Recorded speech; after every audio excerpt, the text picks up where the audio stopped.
Tagaytay ride? G! Let's G! Ayan o. Talagang sungay.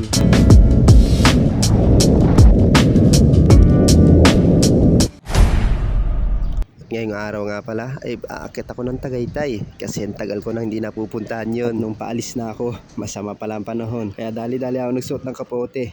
Aminin nyo man sa hindi. Siguro ito rin yung ayaw na ayaw nyo. Yung tipong magsusuot ka ng kapote tapos biglang hihinto ang ulan. Nakaka-bad trip yun. Pero okay lang yun. Kasama yan sa thrill natin ngayon. Basta importante, may enjoy natin yung araw ngayon. Kahit na masama ang panahon, marami pa rin naman nagra-rides. Mga nakabisikleta ang kasabay ko. Papunta yan sa Tagaytay. Pagdating ko nga pala dito, pasamang-pasama ang panahon. Isa ito sa delikado sa mga nagra-rides, lalo sa mga naka two wheels. Katulad natin nagra-rides ngayong araw. At hindi lang yun, malapit na rin mag-zero visibility ang dinadaanan natin. Kaya naman nakaka-excite to mga kagay. Kaya dumiretso na tayo sa ating pagra-rides. Maya lang ay nagpakita na sa atin si Haring Araw. At kaya naman dumubli tuloy ang ating excitement. At sa wakas ay pumabor sa atin ang panahon. At dahil sa tuwa din ni Delilah, yung gamit natin ngayon, nakakapag-banking na siya kahit konti lang. Pero practice lang yun. At sa wakas narating ko na rin tong Tagaytay Market. At pagdating mo sa dulo, may rotonda. Kumanan ako para parating ko tong Talisay. Marami din dumadaan dito ng mga riders. Dahil dito yung daan papunta sa Taal. Bukod sa napakaganda ng daan at solidong espalto. Kaya mag-i-enjoy ka. At ito rin yung tinatawag nilang Ligaya Drive. Dahil isa ito sa delikadong dinadaanan dito sa Tagaytay. Tinatawag nilang sungay. At may sasalubong sa iyong kamote. Kagaya nito.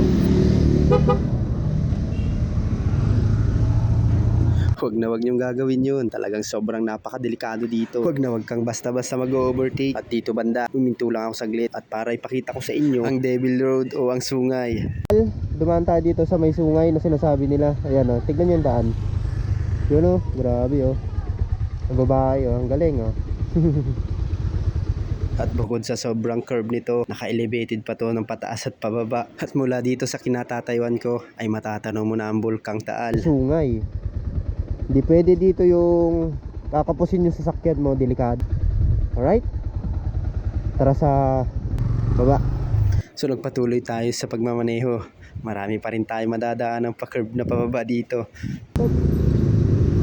Ingat, ingat, ingat, ingat.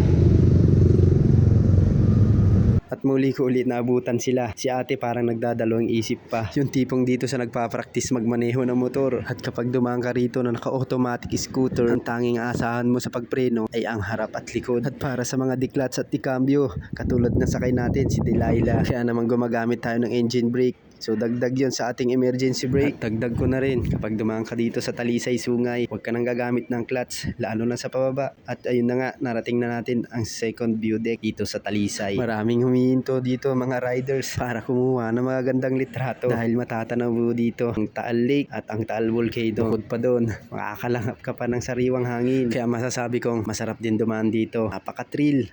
Taal o. Bulkang Taal. Yan. Napahinto ako bigla dito saglit nung nakita ko tong isang babala, may prone landslide area. At buti na lang, bago tayo bumaba dito, tapos na ang ulan. Bukod doon, tuyo na rin yung daan. Kaya napakasarap na rin dumaan dito. Kailangan mo lang alalahanin, dapat malakas ang preno mo at kondisyon ng motor mo para hindi ka na rin magkaroon ng aberya sa matarik na daanan na to. At buti na lang tong gamit natin, si Delilah. Kahit na luma na, maaasahan mo pa rin at hindi nagkakaaberya. Siya nga pala, bagong palit ang ball race nito, kaya kahit bitawan mo at walang wiggle at stable pa ang manubela nito, kaya napakasarap lalo gamitin at napaka-smooth ng takbo, daig pa ng brand new. At nung marating ko ang baba, napansin ko itong pa letter S na daan, napaka-solid, ang sarap bankingan at wala ka makikitang sira-sirang daan at napaka-solidong espalto, napaka-angas, solid, babalik-balikan ko to. At kung isa kang dumadaan dito, napakaswerte mo dahil nakakaranas ka sa mga ganitong klaseng daan. Hindi tulad sa Bulacan, ay grabe na yan. At ang daan nito ay ang pinakababa. Matatanaw mo na dito ang Taal Lake, ang Taal Volcano. At dito mo na rin makikita ang isang dinarayo ng Cafe Barako. Dito kami lagi pupunta at nagkakape. Kaso naabutan natin, sarado. Pero okay lang, tumambay lang tayo dito saglit para makuhanan nitong Taal Volcano. Yung nakikita nyong bundok na ito, hindi yan yung mismong bulkan, kundi ito, marahil naloko tayo ng libro. Marami rin sa naniniwala na ang bulkan mismo ay ito. dito. Kaya nung pumutok ito, nalaman na lang ng lahat. Ang sarap tumambay dito. Puntahan nyo rin to. At yun, nagpatuloy tayo sa biyahe. At pauwi na rin tayo. At yun na nga, dumaan ulit tayo dito. At sa pagkakataong ito, paakyat naman tayo. Buti na lang si Delilah, kapapalit lang ng kadena nito. At dito ko na rin masusubukan kung gaano katibay yung nilagay nating kadena. At yun na rin ang isang dahilan kung bakit tayo naparito. At sa lahat ng mga dumadaan dito araw-araw, anong masasabi nyo?